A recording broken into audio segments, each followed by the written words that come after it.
hour. I am Tanziba Naurin. In today's bulletin, we will get you detailed news from across the nation and the world. Let's begin with the headlines of the day. Biden visits Puerto Rico, hit hard by Hurricane Fiona.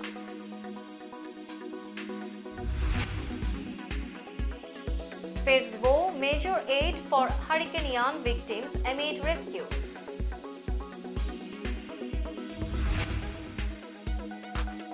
In Hurricane Ian's wake, dangers persist, worsen in Perth.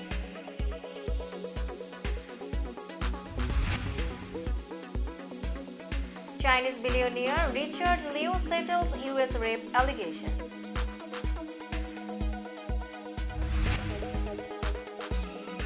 Jimmy Carter celebrates 98 with family, friends, and baseball.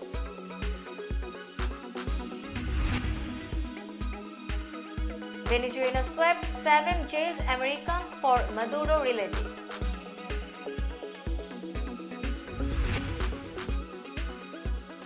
Wall Street opens higher, pound rallies after UK tax retreat.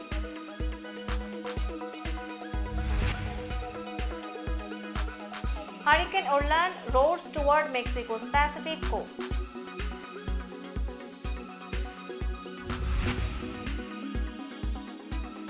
Ukraine claws back more territory in southern Kherson region.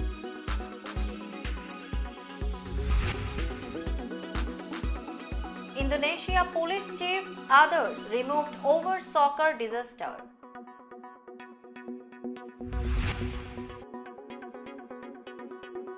Pope begs Putin to end Ukraine war.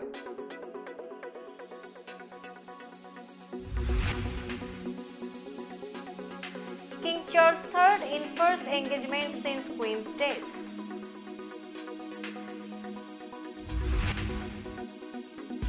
Lula's hope of quick win dashed as Brazil election enters runoff.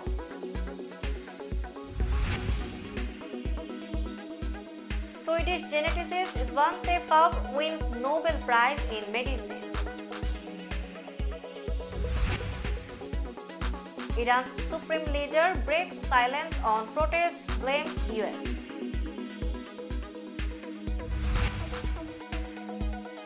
Kim Kardashian settles with SEC over crypto promotion.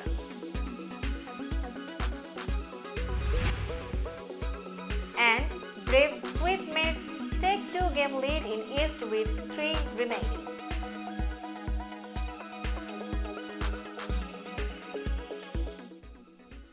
Now news in detail. President Joe Biden on Monday showed Puerto Ricans they have not been forgotten as they struggle to recover from Hurricane Fiona, which hit the island a week before Hurricane Ian slammed into Florida. Biden visited the US territory 2 days before he travels to Florida to assess rescue and recovery efforts there. While Fiona was a Category 1 hurricane compared to Category 4 Ian, Puerto Rico had never fully recovered from Hurricane Maria, which destroyed the electrical system and killed roughly 3,000 people in 2017. Biden and other administration officials have said Puerto Rico is owed more than it's gotten and needs to come back stronger than it was before. I am heading to Puerto Rico because they haven't been taken very good care of, Biden told reporters as he left the White House Monday. They have been trying like hell to catch up from the last hurricane. Biden made his first trip as president to Puerto Rico, where he met with families and community leaders. He was briefed on ongoing recovery efforts and helped pack bags with food and other essential items. He was accompanied by First Lady Jill Biden and by Dianne Criswell, head of the Federal Emergency Management Agency. With the death toll from Hurricane Ian rising and hundreds of thousands of people without power in Florida and the Carolinas, US officials vowed Sunday to unleash a massive amount of federal disaster aid as crews scrambled to rescue people stranded by the storm. Days after Ian tore through central Florida, carving a deadly path of destruction into the Carolinas, water levels continued rising in some flooded areas, inundating homes and streets that were passable just a day or two earlier, with branches strewn across the grounds of St. Hilary's Episcopal Church in Fort Myers. The Reverend Charles Cannon recognized the immense loss during his Sunday sermon but also gave thanks for what remained. That included the church's stained glass windows and steeple. People think they have lost everything, but you haven't lost everything if you haven't lost yourself, he said. Florida Governor Ron DeSantis was in Arcadia on Sunday afternoon, about 30 miles inland from where Ian made landfall. The rural area didn't get the storm surge experienced by coastal communities, but standing water from floods remained 4 days after the storm. At least 68 people have been confirmed dead, 61 in Florida, 4 in North Carolina, and 3 in Cuba. Fewer than 700,000 homes and businesses in Florida were still without electricity Sunday, down from a peak of 2.6 million. People kayaking down streets that were passable just a day or two earlier. Hundreds of thousands without power. National Guard helicopters flying rescue missions to residents still stranded on Florida's barrier islands, days after Hurricane Ian carved a path of destruction from Florida to the Carolinas. The dangers persisted and even worsened in some places. It was clear the road to recovery from this monster storm will be long and painful, and Ian was still not done. The storm doused Virginia with rain Sunday, and officials warned of the potential for severe flooding along its coast, with a coastal flood warning in effect Monday. Ian's remnants moved offshore and formed a nor'easter that is expected to pile even more water into an already inundated Chesapeake Bay and threaten to cause the most significant tidal flooding event in Virginia's Hampton Roads region in the last 10 to 15 years, said Cody Posh, a National Weather Service meteorologist. The island town of Chincoteague declared a state of emergency Sunday and strongly recommended that residents in certain areas evacuate. The eastern shore and northern portion of North Carolina's Outer Banks were also likely to be impacted. At least 68 people have been confirmed dead, 61 in Florida, 4 in North Carolina, and 3 in Cuba. Fort Myers Beach Mayor Ray Murphy told NBC's Today Show on Monday that the search and rescue mission would be taking place for the next couple of days. Murphy said that was why residents who evacuated are largely being kept away from their homes. Chinese billionaire and JD.com founder Richard Liu agreed to settle a lawsuit filed by a former University of Minnesota student who alleged he raped her in her Minneapolis apartment after a night of dinner and drinks with wealthy Chinese executives in 2018, attorneys for both sides announced late Saturday. A settlement amount was not disclosed. Richard Liu, who stepped down as the CEO of Beijing-based e-commerce company JD.com this year amid increased government scrutiny of China's technology industry, has denied raping the women Jingao Liu, and prosecutors never filed criminal charges. A joint statement from attorneys for both sides called the encounter a misunderstanding. The incident between Ms. Jingao Liu and Mr. Richard Liu in Minnesota in 2018 resulted in a misunderstanding that has consumed substantial public attention and brought profound suffering to the parties and their families, the joint statement said. Today, the parties agreed to set aside their differences and settle their legal dispute in order to avoid further pain and suffering caused by the lawsuit. The settlement was announced just 2 days before the civil trial was set to begin Monday in a Minneapolis courtroom. On Friday, a jury of 7 men and 5 women were picked to hear the case. Jimmy Carter, already the longest living US president in history, turned 98 on Saturday, celebrating with family and friends in Plains, the tiny Georgia town where he and his wife, 95-year-old Rosalind, were born in the years between World War I and the Great Depression. His latest milestone came as the Carter Center, which the 39th President and the former First Lady established after their one White House term, marked 40 years of promoting democracy and conflict resolution, monitoring elections, and advancing public health in the developing world. Jason Carter, the former president's grandson, now leading the Carter Center board, described his grandfather, an outspoken Christian, as content with his life and legacy. Carter Center leaders said the former president, who survived a cancer diagnosis in 2015 and a serious fall at home in 2019, was enjoying reading congratulatory messages sent by well-wishers around the world via social media and the center's website even before the actual birthday. But Jason Carter said his grandfather mostly looked forward to a simple day that included watching his favorite Major League Baseball team, the Atlanta Braves, on television. In a rare softening of hostile relations, Venezuela freed on Saturday 7 imprisoned Americans in exchange for the United States releasing 2 nephews of President Nicolas Maduro's wife, who had been jailed for years on narcotics convictions. The swap of the Americans, including 5 oil executives held for nearly 5 years, follows months of back-channel diplomacy by senior US officials. Secretive talks with a major oil producer that took on greater urgency after sanctions on Russia put pressure on global energy prices. The deal amounts to an unusual gesture of goodwill by Maduro as the socialist leader looks to rebuild relations with the US after vanquishing most of his domestic opponents. While the White House denied any change in policy toward Venezuela is afoot, the freeing of Americans could create political space for the Biden administration to ease crippling oil sanctions on Venezuela if Maduro shows progress in on again, off again talks with his opponents. The transfer took place Saturday in the Caribbean island of St. Vincent and Grenadines, which is ruled by an ally of Maduro. 3 people in Venezuela briefed on the matter told on the condition of anonymity. The prisoners arrived from their respective locations in separate planes, the Biden administration said. Stocks are opening higher on Wall Street as Treasury yields ease off their multi-year highs. The S&P 500 rose 0.9% in early Monday trading. The British pound strengthened and borrowing costs for the UK government fell after the new embattled government of Prime Minister Liz Truss abandoned plans to cut income tax rates for top earners, part of a package of unfounded cuts that had set off turmoil in financial markets and sent the pound to record lows.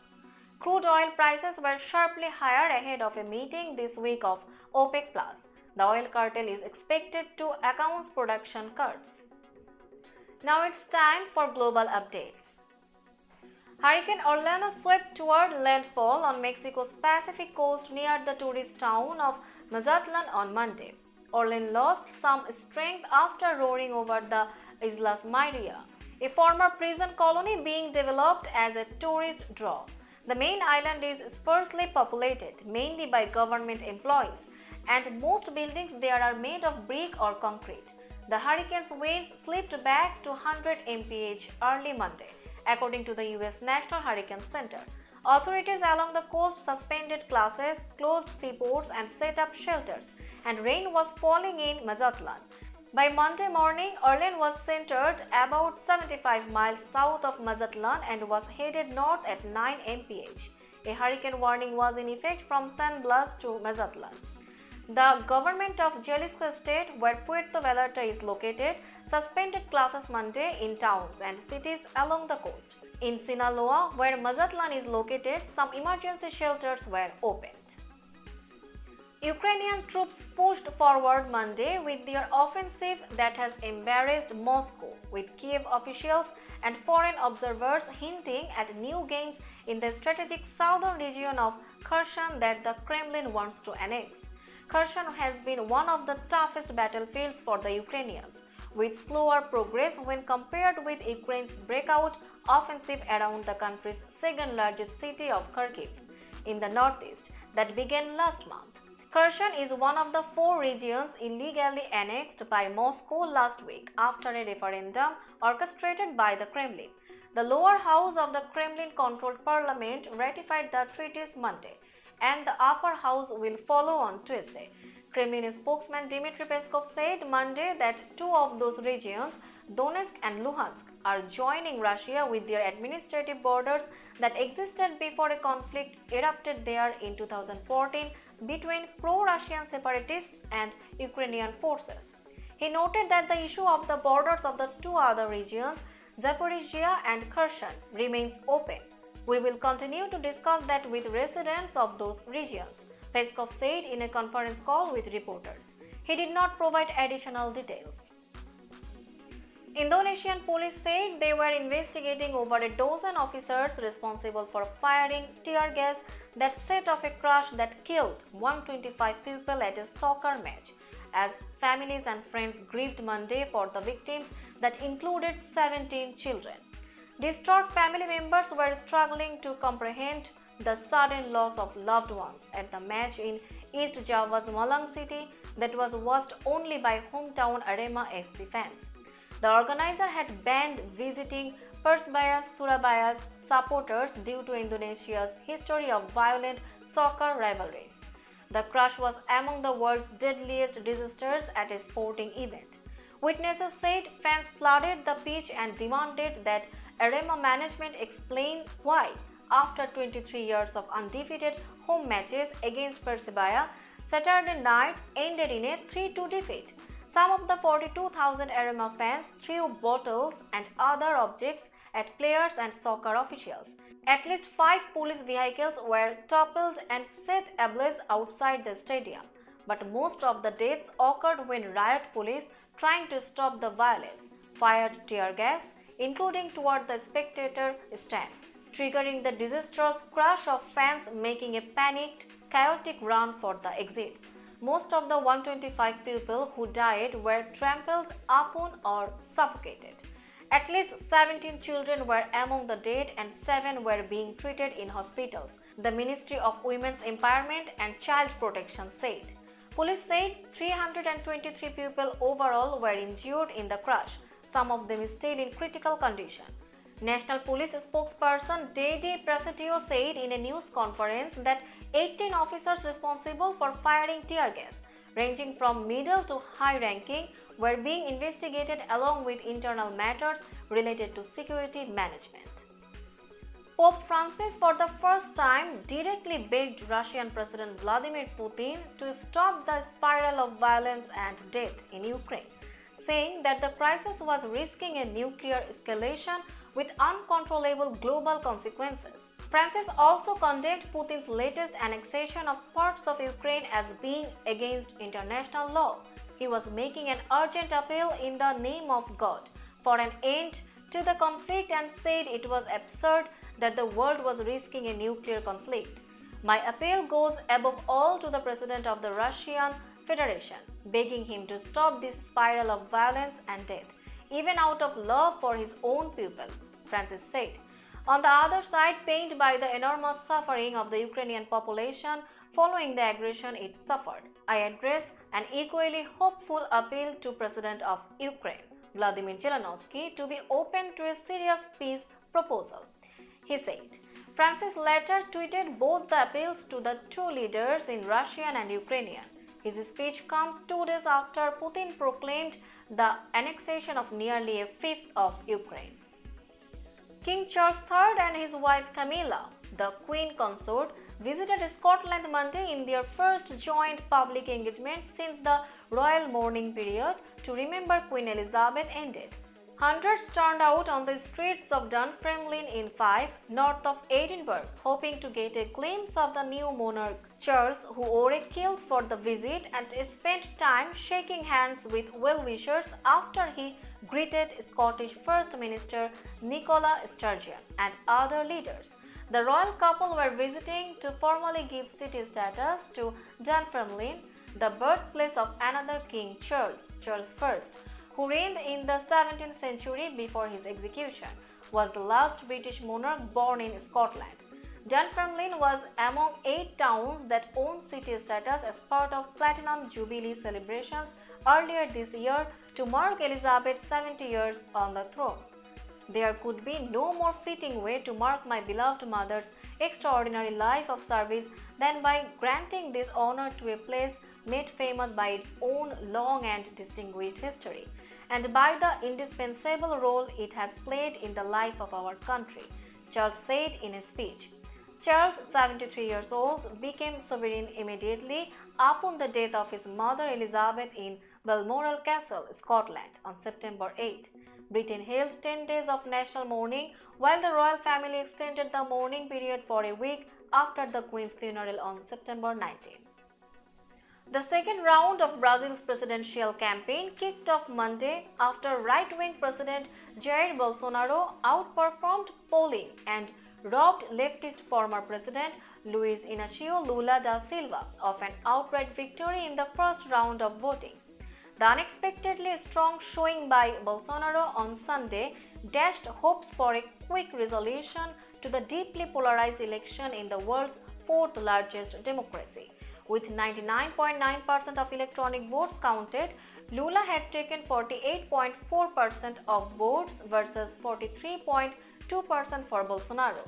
As neither got a majority of support, the race goes to a runoff vote on October 30. The race has proven tighter than most surveys suggested, revitalizing Bolsonaro's campaign after he insisted that polls could not be trusted. If he pulls off a comeback, it would break with a wave of victories for leftists across the region in recent years, including Mexico, Colombia, Argentina, and Chile. Adding to tensions in Brazil, Bolsonaro has made baseless attacks on the integrity of Brazil's electronic voting system and suggested he may not concede if he loses. On Sunday night, he sounded confident victory was within reach and avoided criticism of the voting system. Swedish scientist Svante Pääbo won the 2022 Nobel Prize in Physiology or Medicine for discoveries concerning the genomes of extinct hominins and human evolution, the award-giving body said yesterday. The prize, arguably among the most prestigious in the scientific world, is awarded by the Nobel Assembly of Sweden's Karolinska Institute and is worth 10 million Swedish crowns. It is the first of this year's batch of prizes. He was overwhelmed. He was speechless, very happy, said Thomas Perlman, secretary for the Nobel Committee for Physiology or Medicine, who called Pääbo with the news. Pääbo, son of the Nobel Prize-winning biochemist Sune Bergström, has been credited with transforming the study of human origins after developing approaches to allow for the examination of DNA sequences from archaeological and paleontological remains. His key achievements include sequencing an entire Neanderthal genome to reveal the link between extinct people and modern humans. Iran's supreme leader Ayatollah Ali Khamenei responded publicly on Monday to the biggest protest in Iran in years, breaking weeks of silence to condemn what he called rioting and accused the United States and Israel of planning the protests. The unrest, ignited by the death of a young woman in the custody of Iran's morality police, is flaring up across the country for a third week despite government efforts to crack down. On Monday, Iran shuttered its top technology university following an hours-long standoff between students and the police that turned the prestigious institution into the latest flashpoint of protest and ended with hundreds of young people arrested. Speaking to a cadre of police students in Tehran, Khamenei said he was heartbroken by the death of 22-year-old Mahsa Amini in police custody, calling it a sad incident. However, he sharply condemned the protests as a foreign plot to destabilize Iran, echoing authorities' previous comments. Meanwhile, Sharif University of Technology in Tehran announced that only doctoral students would be allowed on campus until further notice following hours of turmoil Sunday evening, when witnesses said anti-government protesters clashed with hardline pro-establishment students. The witnesses, who spoke on condition of anonymity for fear of reprisals, said the police kept hundreds of students holed up on campus and fired rounds of tear gas to disperse the demonstrations. The university's student association said that police and plainclothes officers surrounded the school from all sides and detained at least 300 students as protests rocked the campus after nightfall. Plainclothes officers beat a professor and several university employees, the association reported. Kim Kardashian has agreed to pay $1.26 million to settle Securities and Exchange Commission charges that she promoted a cryptocurrency on Instagram without disclosing she would be paid $250,000 to do so. The SEC said Monday that the reality TV star and entrepreneur has agreed to cooperate with its ongoing investigation. The SEC said Kardashian failed to disclose that she was paid to publish a post on her Instagram account about EMAX tokens, a crypto asset security being offered by Ethereum Max. Kardashian's post contained a link to the Ethereum Max website, which provided instructions for potential investors to purchase EMAX tokens. Kardashian has agreed to not promote any crypto asset securities for 3 years. The federal securities laws are clear that any celebrity or other individual who promotes a crypto asset security must disclose the nature, source, and amount of compensation they received in exchange for the promotion. Gurbir Grewal, director of the SEC's Division of Enforcement, said in a prepared statement. Kardashian did not comment on this issue. While Kardashian is well known for reality TV, currently appearing on The Kardashians on Hulu, she is also a successful businesswoman. Her brands include Skims, which has shapewear, loungewear, and other products, and a skincare line called SKKN. Now a look of today's sports stories.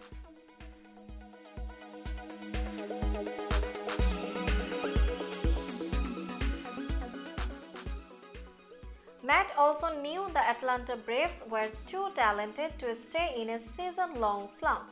That's why no one panicked when the New York Mets division lead swelled to double digits in May. Now the Braves are on the cusp of another NL East title. It's a clubhouse full of guys who want to win, Olsen said. That's all it's been since the moment I walked in. That's number one on the program. Danced by Swanson and Olsen homered for the third straight game. Travis d'Arnaud hit a go-ahead 2-run single in the third inning, and Braves beat New York 5-3 on Sunday night, completing a 3-game sweep of their NL East rival and taking a 2-game lead in the division with 3 games to play. The defending World Series champion Braves have been chasing the Mets the entire season. In the final series of the season, any combination of one Atlanta win or one Mets loss would give the Braves their 5th straight division title. Let's have a look on today's weather chart.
That's all in today's news. Keep watching Millennium News 24 for latest updates. Millennium TV USA and Millennium News 24 network is transmitted and available to be watched free for all at TVs such as Sony, Samsung, LG, Roku TV, Amazon TV and Apple TV.